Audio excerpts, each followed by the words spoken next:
Alrighty folks, this is just a Saturday early morning update on what appears to be a significant threat for a lot of the eastern portion of the nation of spring flooding over the next week or so. I just want to show you what's going on and what's going to happen with this event. Here we have the current radar imagery showing heavy rain streaming back up through the Ohio Valley.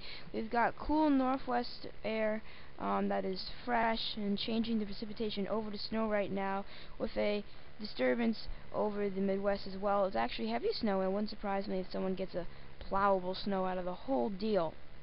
This is all moving off to the northeast, and there's going to be 1 to 2 inches of rain for a lot of spots, and some spots are actually going to get 2 to 3 inches. So let's just take a look at what's going to occur here as we go out through time. This box is a little too big. There we go. Alright, sorry about that, folks. Here we are by later today, and you see what is occurring is we have precipitation, heavy in portion, moderate in portions of heavy rain, moving west of the Appalachians. Strong southerly flow, so the northeast is going to have a nice warm day. Could have an isolated rain shower, and the high elevations could have an isolated snow shower. And then as we make our way to this evening, we've got a heavy burst of precip that's making its way out of the Gulf of Mexico, okay, and that's going to be the main event low pressure center, if you will. And what you can see right now, as we switch over to the radar imagery, you can actually see that low pressure system, the outer reaches of it already spreading back through Alabama and into Atlanta right now, which is interesting. So that's already having an impact right now on the deep south. So as we make our way out to Sunday morning, that heavy rain, low pressure center, whatever you want to call it, is just about to move into the Smoky Mountains. We've got a strong southerly flow from the south, so New England's going to be even warmer Sunday than it was on Saturday, or if it is going to be on Saturday if you're watching this Saturday. And as we go through the day on Sunday, that heavy rain ends up moving through the southern and central Appalachians. And then into the evening hours, it moves across the northern Appalachians with a strong southerly wind out of the south of New England. I just can't stress how warm it is in advance of this first storm. Then it starts to weaken as it moves northeastward, and Monday, New England ends up getting their rain. Monday night, it should be ending, tapering off by midnight, and leading to a nicer day on Tuesday. Now Tuesday looks to be somewhat of a break from storms, all storms, okay?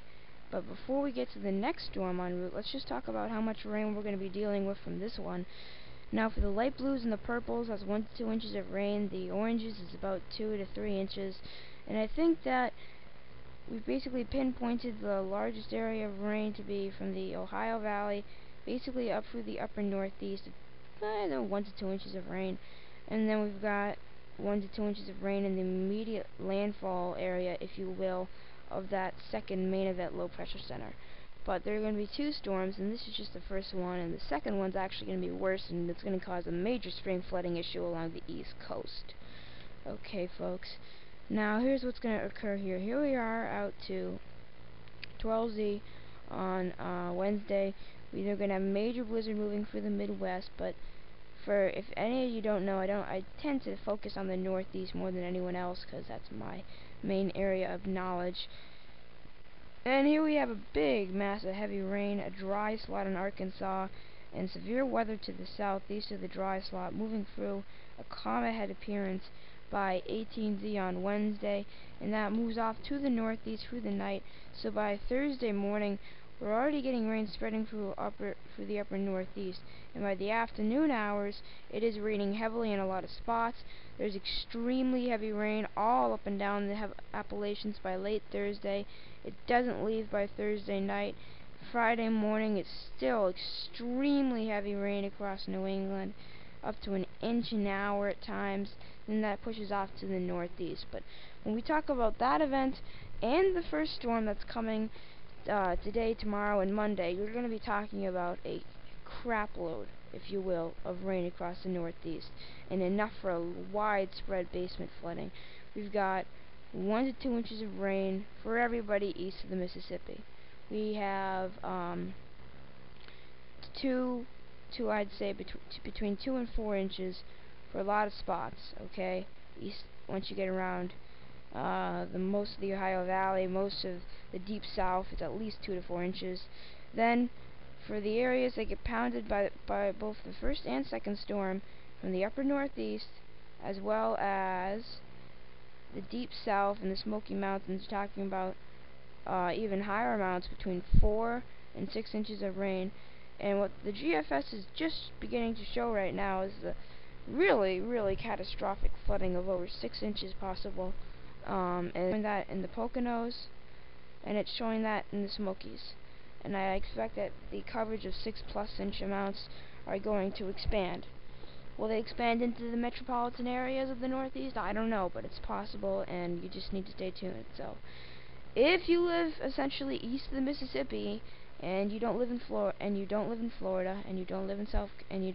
southern South Carolina, and you don't live in southern Georgia, where they're not going to be impacted too much, if you live east of the Mississippi and you're not in those areas, you need to stay tuned if your area is prone to flooding, or if your basement is prone to flooding. So we're just going to figure out if these 2 storms are going to be a nuisance or something very serious, and that's just going to be determined over the next couple of days. So stay tuned to Stormtopia.com and the Stormtopia.com Facebook page, and have a great day.